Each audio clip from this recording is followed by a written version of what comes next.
Welcome to the foggiest place in the Philippines. And also, the rainiest din ba? Dito lang talaga sa Benguet at Baguio City mo mararamdaman yung fog all day long. Nasa loob din ng mall, nagpa-fog, tapos maulan din. Ayan no, sobrang buhos ng ulan. Pero sa baba, sa La Union, umaaraw. So bakit ang unfair, di ba? Pero ito ang isa sa mga asset ng Baguio City and Benguet. Ito ang cold weather at foggy weather. Kaya kung aakyat kayo, huwag niyong kalimutang magdala ng jacket. Good morning! Umagang-umaga nagpa-fog na, no? Mapapansin nyo, napakakapal yung fog. Kasing kapal ng mga nag-uutang sa'yo pero ayaw magbayad kapag sisingilin mo. So, ito na nga, sinundo na tayo ng isa sa mga driving instructor papunta sa site. So, mapapansin nyo talaga hanggang dito kahit saan, ang kapal talaga ng fog. Tsaka, ang ginaw-ginaw tapos medyo maulan din ngayong umaga. Medyo zero visibility na talaga dito sa kalsada kaya doblang ingat kapag nagdadrive ka na makapal yung fog.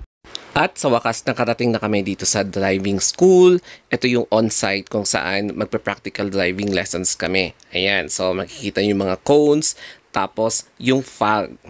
So hanggang ngayon, ang kapal pa rin ng fog, no? Mapapansin nyo talaga, pinapalibutan kami ng fog, tapos sobrang lamig, para kang nasa loob ng ref. Pero ito yung maganda, parang napaka-mystical, nostalgic ang eksena.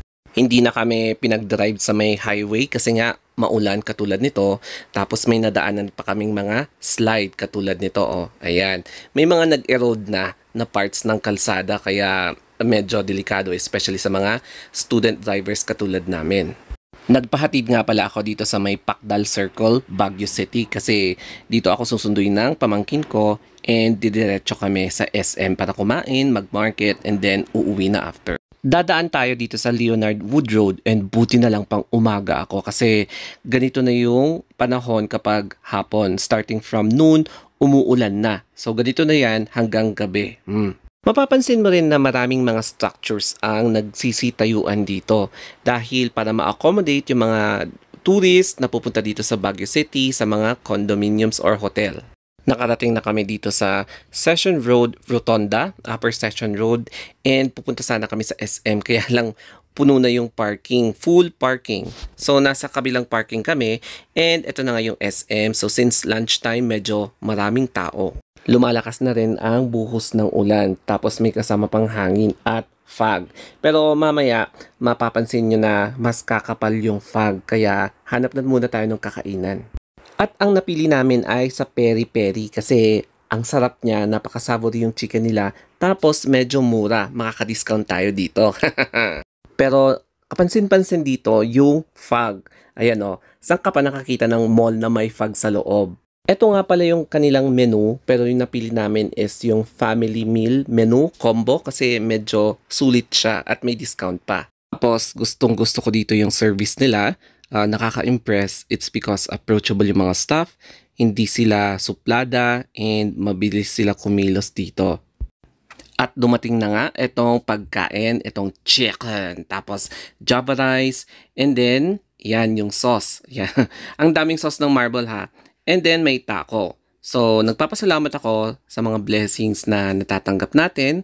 And yes, let's eat and be merry at titignan natin yung fog mamaya. Ang maganda dito is meron silang sauce bar. Ayan yung mga different kinds of sauce. Kaya naman mas pinasarap ang kanilang pagkain. So, ang binayaran ko nga pala is 959 pesos with 20% off. Tapos, ito, yung fog. Pumasok yung fog sa loob ng kainan na to. At malinis din naman ang kanilang toilet kasi ito ang bumungad sa akin yung kanilang checklist. August 30, ayan, mop the floor, wipe the bowl, flush the toilet, yung mga ganon, every hourly basis to maintain cleanliness and safety. At ito na nga ang resulta. Napakalinis at napaka-maaliwalas yung itsura ng CR nila. And last glimpse before tayo lumabas kasi nagbayad na tayo at kitang-kita nyo yung fog, no? As in, pinapablibutan ng fog ang buong mall. So, mapapansin nyo, ayan, nalalanghap ko na yung fog actually. So, paglabas namin sa mall, eto, yung bumungad. Hindi masyadong kita dito sa camera pero ang kapal ng fog dito sa loob ng mall. Marami akong nakita dito na nagpi-picture, nagsi-selfie at nagre-reels kasi nga ang ganda 'no, napapalibutan ng makapal na fog sa loob ng mall. O 'di ba, saan ka pa dito? So pupunta tayo ngayon sa Sky Garden. Ay grabe, mas makapal yung fog dito 'no, ayan. As in white na white. First time ko maka-experience ng ganitong kapkapal ng fog. Parang nasa ibang planeta ka, no? Yung ambience niya, ibang-iba. So, very nostalgic din yung kanyang aura. Kaya ang dami nagsiselfie dito at nagre-reels. Ayan, no? So, tinake advantage ko itong opportunity kasi madalang mangyari to. Sa totoo lang, mas makapal pa siya kesa yung kuha dito sa camera. So, as you can see, mararamdaman mo talaga yung parang ginaw, yung kakaibang ambience na parang nasa ibang mall ka, pero nasa SKM ka lang pala. Ayan guys, so, hindi masyadong kita sa camera, pero mas makapal pa dito with your naked eye. Napadaan nga pala ako sa may potato corner, pero wala naman dito si Celeste Cortesi, iba yung naka-duty. O, di ba? Anyway, andito pa rin yung fog, hindi pa rin siya umaalis kasi nga parang gusto niyang magkaroon ng ibang vibe ang mga mall shoppers. After kong maglakad-lakad at bumili ng mga kung ano-anong abubot, so dito na kami nag-uusap-usap na magmi-meet sa food court ng SM. Pero mapapansin nyo na wala na yung fog dito. Hindi siya nakaabot sa loob ng food court. At unti-unti na ngang nawala yung hamog dito sa loob ng SM. Nasa labas na lang siya at numipis na. Pero makikita mo pa rin na medyo makapal pa rin yung fog sa labas. So, eto na nga, papunta na tayo sa may pay parking area. So, dito wala nang fog. Pero tignan natin sa may labas kung may mapapansin tayong fog. And dito sa may B1, basement 1, maglalakad lang tayo ng konti. And ayan, merong fog. Pero konti lang. Ayan, medyo kita sa camera, pero sa naked eye, mas makapal, mas ma-appreciate mo yung presence ng fog. Sinalubong nga pala kami ng ulan dito na sa labas ng mall. So, unang tinahak namin is itong Governor Park Road. So, magsa-circle kami dito sa may Upper Session Road para lalabas na sa Central Business District. Pero since traffic papuntang Tangkoville, dito na lang kami dumaan sa Session Road. And mapapansin mo, gloomy, rainy, and foggy. Medyo malapit na rin ang rush hour sa hapon kaya medyo na-traffic kami ng konti. So may mga parts na talagang bumper to bumper pero may parts na hindi.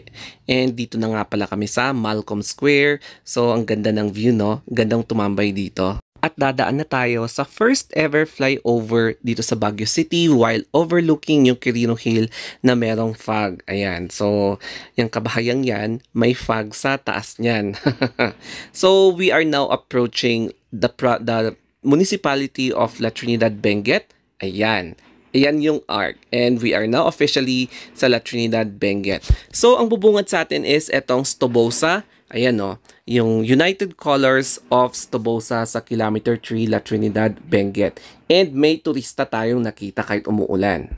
Ang ganda ng road trip natin, no? So, dito naman tayo sa Kilometer 5, Public Market, and papasok na tayo sa Pico Pugis Road. And dito naman sa Buyagan, umuulan na siya, no? At ayan na nga, lumakas na lalo yung ulan habang malapit na tayo sa bahay. Papasalamat ako sa Lord above for another blessing, another opportunity for this day dahil hindi kami napahamak sa daan, especially ako nung nag-driving lessons. So, I'm not sure kung may pasok ako bukas kasi medyo malakas yung ulan talaga.